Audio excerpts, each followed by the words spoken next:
Hello viewers, हम कर रहे हैं कक्षा 10वीं हिंदी विषय की वार्षिक परीक्षा की तैयारी और अब हम कर रहे हैं दो नंबर के प्रश्नों की तैयारी। इसका पार्ट 1 हम बना चुके हैं और यह पार्ट 2 है। यदि आपने पार्ट 1 नहीं देखा तो पहले इसको देख लीजिए, चैनल के प्लेलिस्ट में है।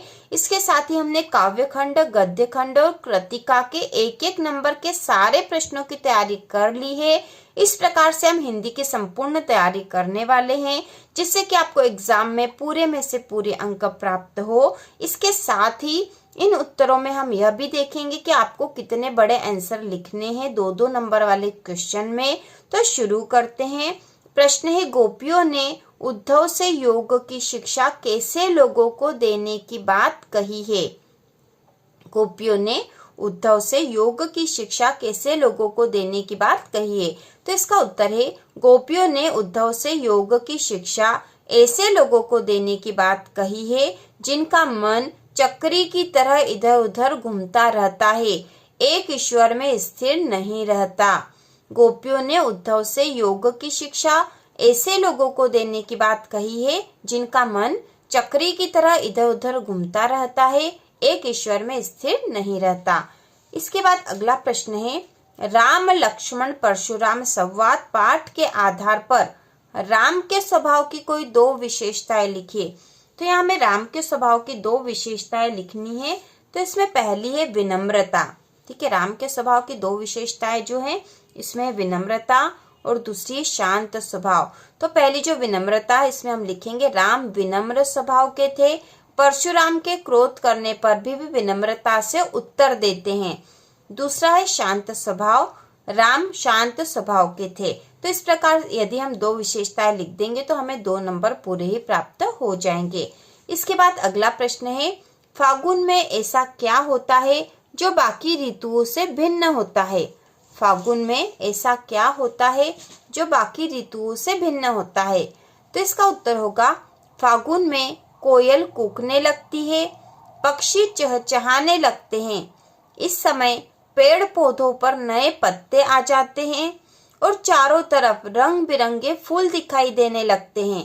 फागुन में सुगंधित हवा बहने लगती है। तो इस प्रकार से हमने यह बता दिया कि फागुन में ऐसा क्या होता है जो बाकी ऋतुओं से भिन्न होता है। तो इसका उत्तर हम फिर से देख लेंगे। फागुन में कोयल कूकने लगती है, पक्षी चहचहाने लगते हैं। इस समय पेड़ पौधों पर नए पत्ते आ जाते हैं और चारों तरफ रंग बिरंगे फूल दिखाई देने लगते हैं। फागुन में सुगंधित हवा बहने लगती है। इसके बाद अगला प्रश्न है, कवि नागार्जुन के अनुसार फसल क्या है। कवि नागार्जुन के अनुसार फसल क्या है। तो इसका उत्तर होगा, कवि नागार्जुन के अनुसार फसल नदियों के पानी का जादू, मनुष्य के हाथों के स्पर्श की महिमा, भूरी काली संदली मिट्टी का गुण, सूरज की किरणों का रूपांतर और हवा का रूप है। तो यहाँ हमें बताना था कि फसल क्या है, तो हमने यहाँ बता दिया कि फसल क्या है। कवि नागार्जुन के अनुसार फसल नदियों के पानी का जादू, मनुष्य के हाथों के स्पर्श की महिमा, भूरी काली संदली मिट्टी का गुण, सूरज की किरणों का रूपांतर और हवा का रूप है। इसके बाद अगला प्रश्न है, बाल गोविंद भगत ने अपने बेटे की मृत्यु पर अपनी भावनाएं किस तरह व्यक्त की, लिखिए। बाल गोविंद भगत ने अपने बेटे की मृत्यु पर अपनी भावनाएं किस तरह व्यक्त की, लिखिए। तो इसका उत्तर होगा, बाल गोविंद भगत ने अपने बेटे की मृत्यु पर कबीर के गीत गाए और सभी से उत्सव मनाने को कहा। आत्मा परमात्मा के पास चली गई, विरहिणी अपने प्रेमी से जा मिली, भला इससे बढ़कर आनंद की क्या बात है। तो ऐसा उन्होंने वहां कहा था। बाल गोविंद भगत ने अपने बेटे की मृत्यु पर कबीर के गीत गाए और सभी से उत्सव मनाने को कहा। आत्मा परमात्मा के पास चली गई, विरहिणी अपने प्रेमी से जा मिली, भला इससे बढ़कर आनंद की क्या बात है। तो इस प्रकार से बाल गोविंद भगत ने अपने पुत्र की मृत्यु पर अपनी भावनाएं व्यक्त की थी। बाद अगला प्रश्न है, बिस्मिल्लाह खां को शहनाई की मंगल ध्वनि का नायक क्यों कहा गया है। बिस्मिल्लाह खां को शहनाई की मंगल ध्वनि का नायक क्यों कहा गया है। तो इसका उत्तर है, शहनाई को मंगल कार्यों के समय बजाया जाने वाला वाद्य माना जाता है। शहनाई को मंगल कार्यों के समय बजाया जाने वाला वाद्य माना जाता है। उस्ताद बिस्मिल्लाह खां शहनाई वादन के क्षेत्र में अद्वितीय स्थान रखते हैं, इसलिए बिस्मिल्लाह खां को शहनाई की मंगल ध्वनि का नायक कहा गया है। फिर से हम देख लेंगे, वेरी इंपॉर्टेंट क्वेश्चन है, आपके टेस्ट पेपर में भी आया था। शहनाई को मंगल कार्यों के समय बजाया जाने वाला वाद्य माना जाता है। उस्ताद बिस्मिल्लाह खां शहनाई वादन के क्षेत्र में अद्वितीय स्थान रखते हैं, इसलिए बिस्मिल्लाह खां को शहनाई की मंगल ध्वनि का नायक कहा गया है। इसके बाद अगला प्रश्न है, वास्तविक अर्थों में संस्कृत व्यक्ति किसे कहा जा सकता है? तो इसका उत्तर होगा, वास्तविक अर्थों में संस्कृत व्यक्ति वह है जिसने अपनी बुद्धि से या विवेक से किसी भी नए तथ्य का दर्शन किया या नई चीज की खोज की। वास्तविक अर्थों में संस्कृत व्यक्ति वह है जिसने अपनी बुद्धि से या विवेक से किसी भी नए तथ्य का दर्शन किया या नई चीज की खोज की।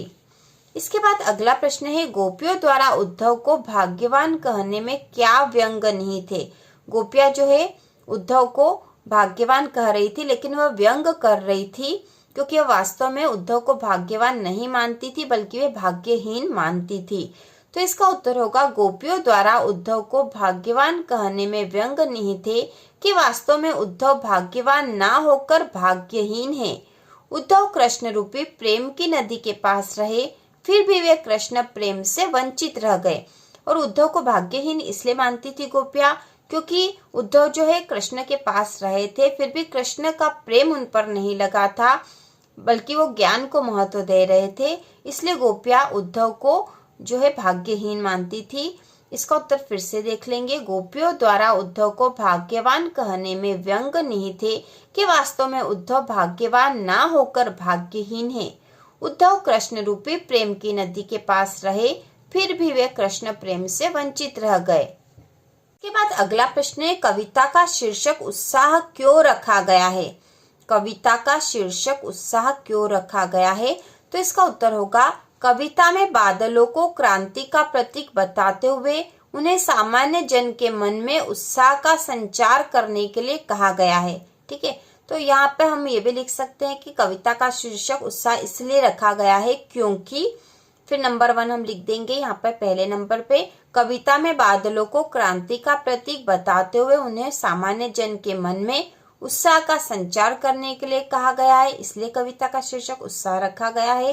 और दूसरा है, कविता के माध्यम से नई कविता का सृजन करने वाले कवियों को उत्साहित किया गया है, जिससे वे नवीन चेतना के गीत लिखे और लोगों को उत्साहित करें। तो इस प्रकार इन कारणों से उत्साह कविता का शीर्षक उत्साह रखा गया है, क्योंकि पहला कारण ये था कि बादलों को जो क्रांति का प्रतीक है उन्हें सामान्य जन के मन में उत्साह का संचार करने के लिए कहा गया है, इसलिए कविता का शीर्षक उत्साह रखा गया है।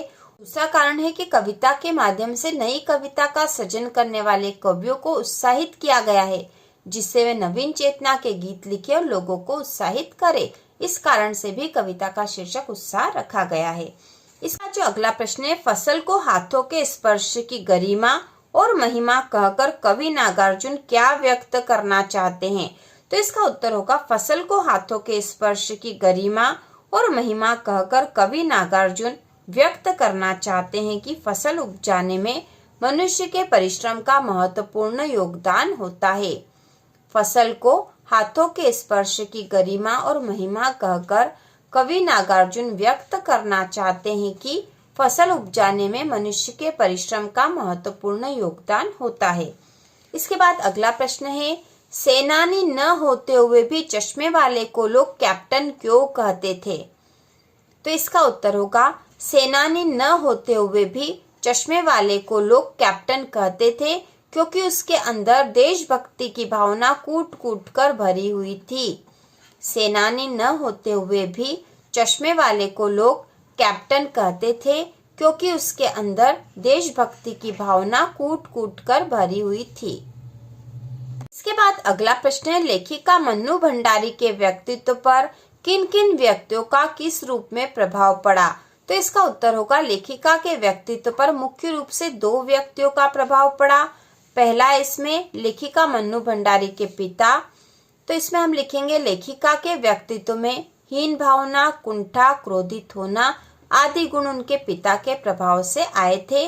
और दूसरे है शीला अग्रवाल का प्रभाव। शीला अग्रवाल लेखिका की हिंदी की प्राध्यापिका थी।